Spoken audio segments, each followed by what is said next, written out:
এখন বলবে আলেম ওলামার আহলে সুন্নাত ওয়াল জামাতের ওলামায়ে কেরামরা শুধু সমালোচনা করে।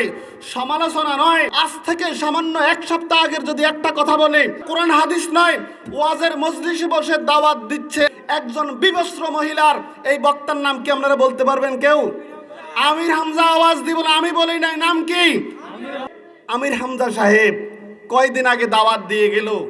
আপনারা একটাবার বলিউড না হলিউড কোন নায়িকা খোদার কসম জীবনে শুনি নাই, খোদার কসম জীবনে শুনি নাই, দেখিও নাই। তারপরে ওনার অ্যাড্রেসিং করে গেল আল্লাহর নাম নিয়ে, একটু ওই মহিলারে দেখেন, বেপর্দা নারীকে দেখা যায় যাচ্ছেনি, নেজায়েজ আছে, ভুলে চোখ পড়ছে, ভুলে কোরআন কি বলে, ভুলে একবার চোখ পড়ছো তো সাথে সাথে আপনার নজর ফিরিয়ে ফেলবেন।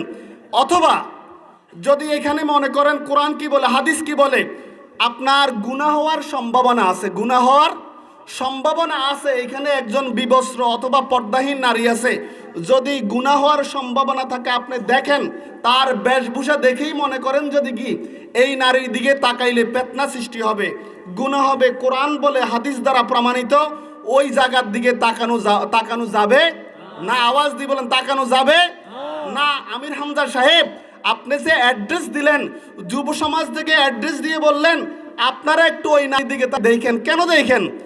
অথচ কোরআন বলে, হাদিস বলে যেখানে গুনার আশঙ্কা আছে সেখানে তোমরা যাইও না।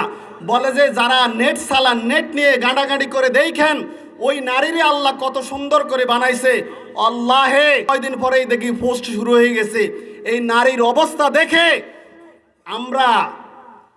আমরা যারা মুষ্টিময় কিছু মানুষ হয়তোবা ঠিক থাকতে পারছি, অধিকাংশ ইয়াং জেনারেশনরা ভালো করে তাকাইছে এবং গুনাহ হয়েছে কি হয় নাই। এই গুনাহ হওয়ার জন্য দায়ী কে? আমির হামজা সাহেব, আমি আপনাকে এই ওয়াজের মজলিস থেকে বলে যাব, আমার নবীর শানে আঘাত দেয় তোমাদের গায়ে লাগে না, আমার নবীর শান তোমরা খুঁজে পাও না, আল্লাহর ওলির শান তোমরা খুঁজে পাও না, আমার নবীর রিসালাত তোমরা খুঁজে পাও না। অথচ তোমরা খুঁজে পাবা কিভাবে? যেই বক্তারা, যেই আলেমরা রাত্র জাগরণ থেকে নারীকে নিয়ে গবেষণা করে, বেপর্দা মহিলা নিয়ে গবেষণা করে, তারা কোনোদিন আলেম হতে পারে না। তারা নিঃসন্দেহে জালেমের উত্তরস্বরী, জালেমের উত্তরস্বরী, জালেমের উত্তরস্বরী। দুই হাত তুলে বলেন ঠিক কিনা?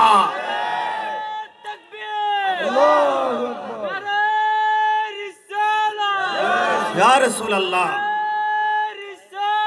ইয়া রাসূলুল্লাহ, জিন্দাবাদ জিন্দাবাদ জিন্দাবাদ জিন্দাবাদ।